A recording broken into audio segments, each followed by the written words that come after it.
Hello everyone, स्वागत है आपका एक बार फिर से मल्टीपल और फैक्टर्स के चैप्टर में। ठीक है। लास्ट वीडियो हमने बनाई थी, उसमें कुछ रूल जो हैं वो समझे थे उसमें। तो वो वीडियो एक बार आप जरूर देख लें प्लेलिस्ट में जाके। आज हम नेक्स्ट उसके जो एग्जांपल्स हैं वो देखते हैं कुछ और आगे कि किस टाइप के क्वेश्चंस जो हैं वो एग्जाम में पूछे जाते हैं। इसमें कुछ क्वेश्चंस ऐसे भी हैं जो लास्ट कुछ एग्जाम्स में आए हुए हैं, पूछे गए हैं।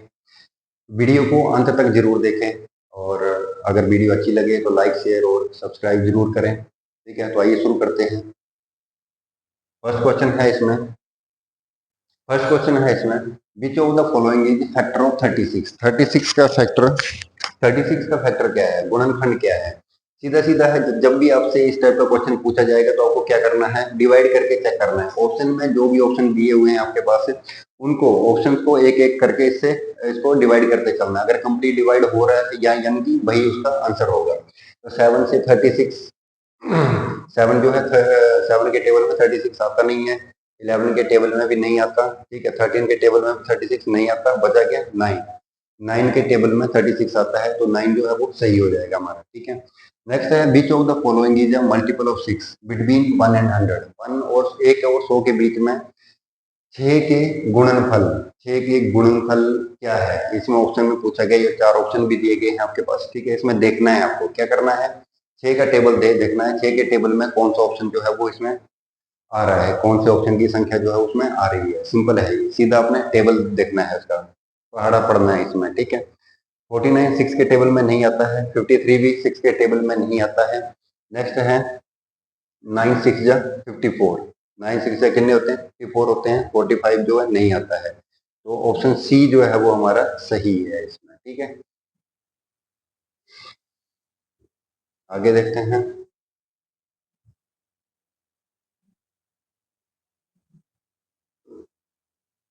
नेक्स्ट है which of the following is a common factor of 36 and 48। 36 और 48 का, 36 और 48 का समान गुणनखंड क्या है। कॉमन फैक्टर बताना है जिससे कि दोनों को डिवाइड जो है वो कर सकें हम। ठीक है, तो 7 से हम 36 को डिवाइड नहीं कर सकते हैं। ठीक है, 11 से भी 36 को कंप्लीट डिवाइड नहीं कर सकते, क्योंकि 11 3 जा 33 होते हैं और 11 4 जा 44। 36 11 के टेबल में नहीं आ रहा है। 9, 9 से हम 36 को डिवाइड कर सकते हैं। 9 4 जा 36।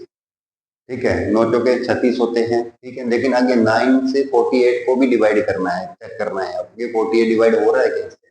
तो 9 के टेबल में 48 आता है, नहीं आता है। 9 5 तो 45 होते हैं, 48 नहीं है इसमें कहीं भी। ठीक है, तो 9 भी हट गया। उसके बाद बचा हमारे पास 6। 6 से 36 को डिवाइड कर सकते हैं हम। 36 को अगर हम 6 से डिवाइड करें तो कितना आ जाएगा 6। ठीक है, ऐसे ही 48 को 6 से डिवाइड करें तो कितना आ जाएगा 8 6 जा 48। ठीक है, 6 6 जा 36, 6 के 36, 7 के 42 और 8 के 48। ठीक है, 48 जो है वो 8 से कंप्लीट डिवाइड हो जाएगा। ठीक है, तो ऑप्शन डी जो है वो हमारा सही है। इस तरीके से देखना है आपने क्वेश्चन को, सही से देख के उसके बाद आप क्वेश्चन में क्या पूछा गया है उसको देखना है, चेक करना है। ठीक है, और ऑप्शन की तरफ ध्यान देना है आपने कि ऑप्शन, और फिर जो ऑप्शन नहीं उसमें लाई कर रहे हैं, फॉलो नहीं कर रहे हैं रूल को, उनको काटते चलना है। लास्ट में आपका सही ऑप्शन जो है वो आपको मिल जाएगा। नेक्स्ट क्वेश्चन है इसमें which of the following is a common multiple of 6 and 9। 6 और 9 का कॉमन मल्टीपल देखना है हमने, समान गुणनफल देखना है। इसमें कौन सा है, 4 ऑप्शन दिए गए हैं, एलिमिनेट करते चलना है, हटाते चलना है अपने ऑप्शन को डिवाइड करके। 6 के टेबल में 45 नहीं आता है। 8 के 48 यानी कि बी ऑप्शन 6 में आता है, लेकिन 9 के टेबल में 48 नहीं आता है। ठीक है, तो ये भी हट गया। 36 है नेक्स्ट, 36 6 के टेबल में आता है। ठीक है, 6 6 जा 36। और फिर 9, 9 का भी चेक करना है हमने। 9 4 जा 36 यानी कि दोनों के टेबल में आ रहा है, तो ऑप्शन सी जो है वो सही है। ऑप्शन डी भी गलत है, क्योंकि 6 के टेबल में भी नहीं आता 50 और 9 के टेबल में भी नहीं आता है। तो इस तरीके से देखना है आपने, जो भी ऑप्शन दिए हैं उनको डिवाइड करते चलना है, उनको काटते चलना है जो फॉलो नहीं कर रहा है। ठीक है, इस तरीके से आप सही आंसर जो है वो ढूंढ सकते हैं आराम से। नेक्स्ट है which of the following is not a factor of 48। 48 का गुणनखंड नहीं है, कौन सा 48 का गुणनखंड नहीं है ये देखना है हमें। सेम है ये भी, ठीक है, यानी कि डिवाइड करना है इसमें भी ना। 6 से करेंगे, 8 6 जा 48 हो रहा है, ठीक है। 8 से करेंगे, 8 6 जा 48, यानी कि इससे भी हो रहा है, ये भी ठीक है, ये भी ठीक है। 9 9 आता है 48 के टेबल में? नहीं आता है। ऑप्शन सी जो है वो सही है इसके लिए। उसके बाद 12 4 जा 48, 12 चौके 48 होते हैं, ठीक है। तो ये भी आता है, ये भी सही है। तीनों जो है 48 के गुणनखंड है, सिर्फ 9 को छोड़ के। ऑप्शन सी जो है वो इस क्वेश्चन के लिए सही है। यही पूछा था इसमें, निम्न में से कौन 48 का गुणनखंड नहीं है? नहीं वाला बताना था हमने इसमें, ठीक है। नहीं है, कौन सा नहीं है? 9 जो है वो नहीं है।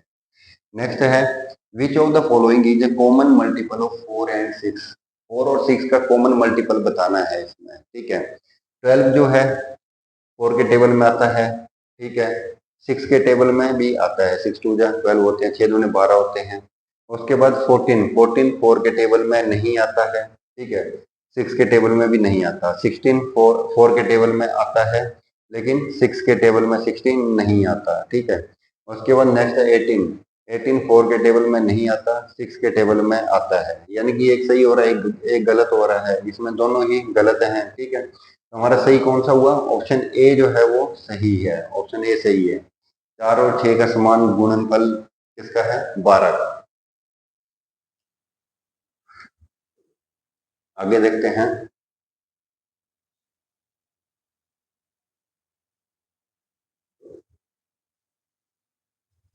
नेक्स्ट जो क्वेश्चन है, which of the following is a prime factor of 36? 36 का प्राइम फैक्टर कौन सा है? अभाज्य गुणनखंड कौन सा है? तो 4 को हम डिवाइड कर सकते हैं, आगे 6 को डिवाइड कर सकते हैं, 8 को भी डिवाइड कर सकते हैं। 2 जो है सिर्फ एक प्राइम नंबर है इसमें ऑप्शन में, तो ऑप्शन ए जो है वो सही है। The sum of first 4 multiples of 7 is? 7 के प्रथम 4 गुणजों का योग निकालना है। गुणज यानी कि मल्टीपल। 7 के पहले 4 कौन से होंगे? 7 14 21 एंड 28। इनको अगर हम प्लस कर दें तो कितना आ जाएगा? 7 11 12 और 8 कितने होते हैं? 20 20, 2 2 बज गए, 2 3 5 2 7, कितने आ गया? 70 आंसर आ जाएगा। लेकिन ये तो था छोटा सा क्वेश्चन, यानी 4 गुंजों का ही योग पूछा गया। हो सकता है यहाँ पे 10 गुंजों का, 12 गुंजों का योग जो है वो पूछा जाए। तो एग्जाम में इतना टाइम नहीं है आपके पास कि इस तरीके से कर सकें। तो आपको क्या याद रखना है? यहाँ पे एक फॉर्मूला याद रखना है सम निकालने का। क्या होता है? जितने का, कौन से का पूछा हुआ? मल्टीपल्स का। 7 7 का पूछा हुआ है, 7 के मल्टीपल्स बताने हैं, तो उसको हम लिख लेंगे ऐसे।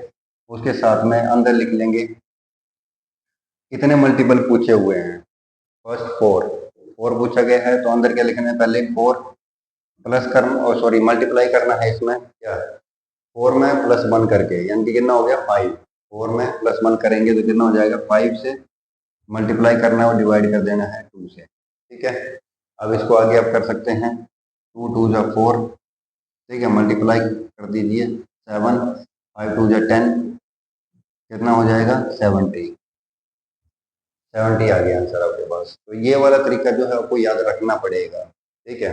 याद रखना ये 7, जितने जिस भी डिजिट का आपसे मल्टीपल पूछा हुआ है, यहाँ पे 7 के मल्टीपल पूछे गए थे तो 7 को बाहर रखना है। अगर 6 के मल्टीपल पूछे गए हैं तो 6 को बाहर रखना है।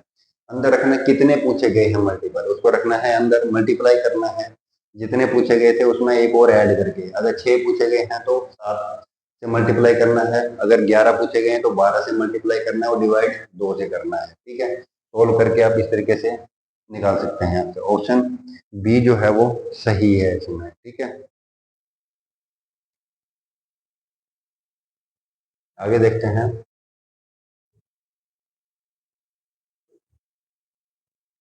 नेक्स्ट है, प्राइम फैक्टर्स ऑफ 75 आर? 75 यानी 75 के अभाज्य गुणनखंड बताने हैं। अभाज्य यानी कि जिनको आगे और डिवाइड नहीं किया जा सकता है, भाग नहीं दिया जा सकता है। 25 को हम भाग कर सकते हैं, 15 को भी भाग कर सकते हैं 3 से। अब बच गए हमारे पास ये दो, ए और डी ऑप्शन। ए को मल्टीप्लाई करके देख लो 75 आ रहा है कि नहीं।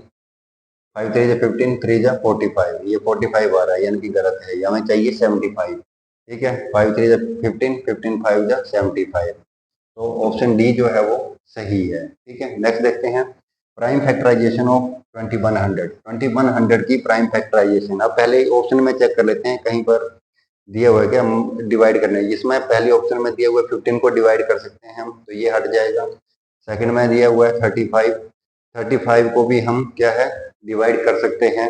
उसके बाद नेक्स्ट दिया हुआ है 4 यहाँ पे, इसको भी हम डिवाइड कर सकते हैं। तो ऑप्शन सी बच रहा है हमारे पास, प्राइम फैक्टराइजेशन सिर्फ ऑप्शन सी है। इस तरीके से निकाल सकते हो बहुत आराम से। तो ऑप्शन सी जो है वो हमारा सही है इसमें, ठीक है। आगे बढ़ते हैं।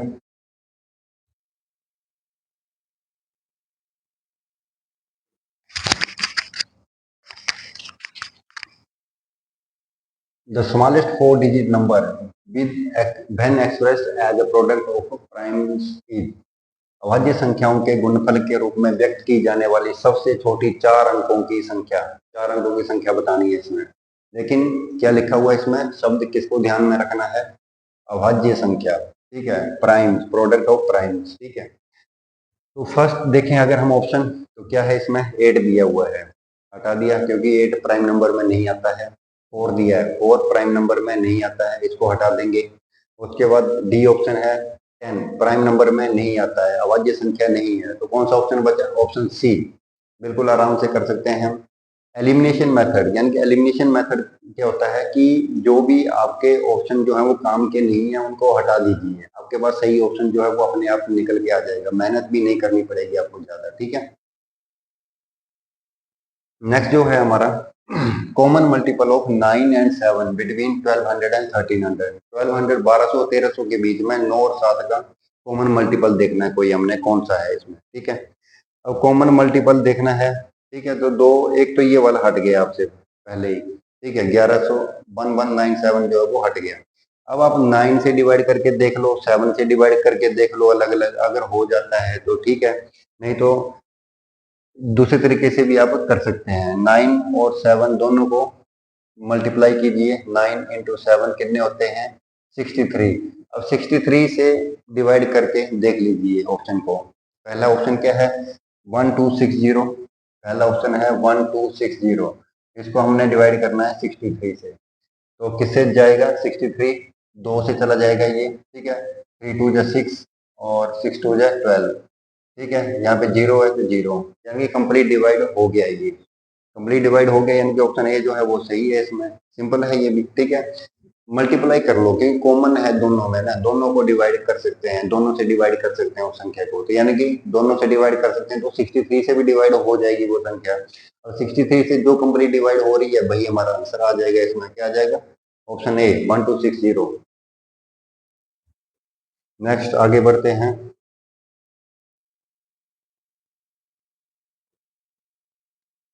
The difference between tens digit and unit digit of the sum of the first 5 multiples of 6 is 6 के पहले 5 मल्टीपल, ठीक है, पहले तो 6 के पहले 5 मल्टीपल निकालने हैं, वही तरीका बताया था मैंने, दो तरीके हैं, 6 12 5 मल्टीपल लिख लो इसके, ये 5 मल्टीपल हो गए, इनको ऐड कर दीजिए। एक तरीका तो ये हो गया, 8 12 2 14 और 6 कितने हो गए 20, 2 3 4 6 3 9 कितने हो गए 90, ठीक है। ये हो गया पहले, सही है, इतना 6 2 8 16 4 20, दो हो गए, 3 4 और 6 3 9, ये हो गया। दूसरा एक और बताया था मैंने सम निकालने का, पीछे अभी क्वेश्चन किया है, क्या बताया, कितने का पूछा गया है, 6 के प्रथम 5, 6 के पूछे गए तो 6 यहाँ लिखेंगे, 5 पूछा गया है 5 लिखेंगे, मल्टीप्लाई 5 में एक ऐड किए कितने होगा 6, ठीक है, और डिवाइड करेंगे 2 से, कितना आ जाएगा 6 2 3 जा 6 5 5 3 जा 15, ठीक है, 15 6 के कितने होते हैं 90, 6 5 30, 6 और 3 90। तो ये इस तरीके से निकाल सकते हैं, इस तरीके से निकाल सकते हैं, दोनों से जो भी तरीका आपको याद रह जाए वहां पे उस तरीके से निकाल सकते हैं, ठीक है। सम इस तरीके से निकाल लिया हमने, सम निकालने के बाद अब आगे देखना है हमने, क्या पूछा गया है, the difference between tens digit and unit digit, unit और टेंस डिजिट का जो डिफरेंस है, ठीक है, दोनों का डिफरेंस कितना आएगा अगर हम दोनों को माइनस कर दें। अब डिफरेंस पूछा गया है तो 9 में से माइनस करेंगे, टेंस डिजिट में से ये माइनस किया तो कितना आ जाएगा 9, 9 में से 0 गया तो 9 ही रहता है, तो ऑप्शन डी जो है वो सही है, यही निकालना था। 6 के प्रथम 5 गुंजों के योग के दहाई के अंक और इकाई के अंक के बीच का अंतर। पहले तो योग निकाला, दहाई और इकाई के अंक के बीच के अंकों का अंतर निकाल लिया। अंतर कितना आ गया? 9 आ गया। 9 जो है हमारा सही आंसर हो गया। ठीक है, नेक्स्ट देखते हैं। How many times does 9 come in writing the number from 1 to 100? 1 से 100 के बीच में संख्याएं लिखते हैं, इसमें 9 कितनी बार आता है? 9 कितनी बार आएगा 1 से 100 तक लिखने में? तो पहले तो हम देखते हैं कि इकाई के अंक पर कितनी बार आएगा। यूनिट प्लेस पर 9 जो है वो कितनी बार आएगा? यूनिट प्लेस पे इकाई के अंक पर 9 कितनी बार आएगा? ठीक है, एक तो 9, 19, 29, ठीक है, उसके बाद 39, उसके बाद 49, उसके बाद 59, 69, 79, ठीक है, 89 और 99 कितनी बार आ रहा है? 9 इकाई के अंक पर 9 कितनी बार आ गया? 1 2 3 4 5 6 7 8 9 10 कितनी बार आ गया ये? 10 टाइम्स। 10 टाइम्स तो यहाँ पर आ गया। उसके बाद जो हमारी 90 वाली लाइन है, 90 वाली, वहां पर भी आता होगा टेंस प्लेस पर। ठीक है, यूनिट प्लेस पर तो ये आ गया। अब टेंस प्लेस पर कितनी बार आ रहा है? 90 से लेके 99 तक, 90 से लेके 99, 91, 92, 93, 94, 95, 96, 97, 98, 99 कितनी बार हो गया? 1 2 3 4 5 6 7 8 9 10 10 ये हो गया। ठीक है, अब आपसे पूछा गया है कि कितनी बार आता है, तो कितनी बार आता है? 20 बार आता है। 9 कितनी बार आता है? 20 बार। तो इस तरीके से आप या तो याद रख लो इसको कि 9 कितनी बार आता है, 20 बार आता है, या इस तरीके से अगर भूल जाओ वहां पे कि 20 टाइम्स आता है, तो ये इस तरीके से काउंट भी कर सकते हैं। यूनिट प्लेस पे कितनी बार आ रहा है और टेंस प्लेस पर कितनी बार आ रहा है। ठीक है, तो इस तरीके से इनको निकाल सकते हैं हम। आगे देखते हैं।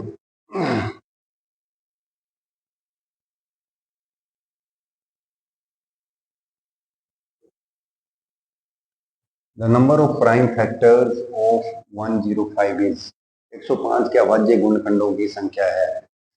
105 के अभाज्य गुणनखंड बताने हैं अब। ठीक है, कितने हैं? अब 105 के अभाज्य गुणनखंड निकाल लेंगे। पहले तो हम निकाल लो इसको, गुणनखंड निकाल लो। कितने से डिवाइड होगा? 5 से। 5 2 जा 10, ठीक है, 1। उसका कितने से? 3 से डिवाइड हो जाएगा। 7 3 जा, ठीक है, फिर 7 से हो जाएगा। तो ये हमारे पास अभाज्य गुणनखंड बन जाएंगे इसके। ठीक है, कितने हो गए? 1 2 3 4 और एक 5। 105 भी जो सॉरी अभाज्य बताने हैं। अभाज्य कितने हो गए? 1 2 3 4। ऑप्शन सी जो है वो सही है। 105 के अभाज्य गुणनखंडों की संख्या कितनी होगी? 4 होगी। ठीक है, नेक्स्ट देखिए। The factor of each odd number is, प्रत्येक विषम संख्या का गुणनखंड है। ओड संख्या का, और संख्या का गुणनखंड कौन सा रहेगा? कॉमन, 0 तो नहीं रहेगा गुणनखंड। ठीक है, तो एक हर एक संख्या का जो है वो गुणनखंड होता है, तो वो ओड नंबर का भी रहेगा। 3 और 5 जरूरी नहीं है कि ओड संख्या के गुणनखंड हो। तो क्या होगा? 1, इसका आंसर आएगा 1। आज के लिए इतना ही, फिर मिलते हैं अगली वीडियो में। आज की ये वीडियो कैसी लगी आपको कमेंट करके जरूर बताएं। अगर वीडियो अच्छी लगी हो तो लाइक शेयर और सब्सक्राइब करें। मिलते हैं ऐसी ही एक वीडियो के साथ में, तब तक देखते रहिए, सीखते रहिए। Thank you.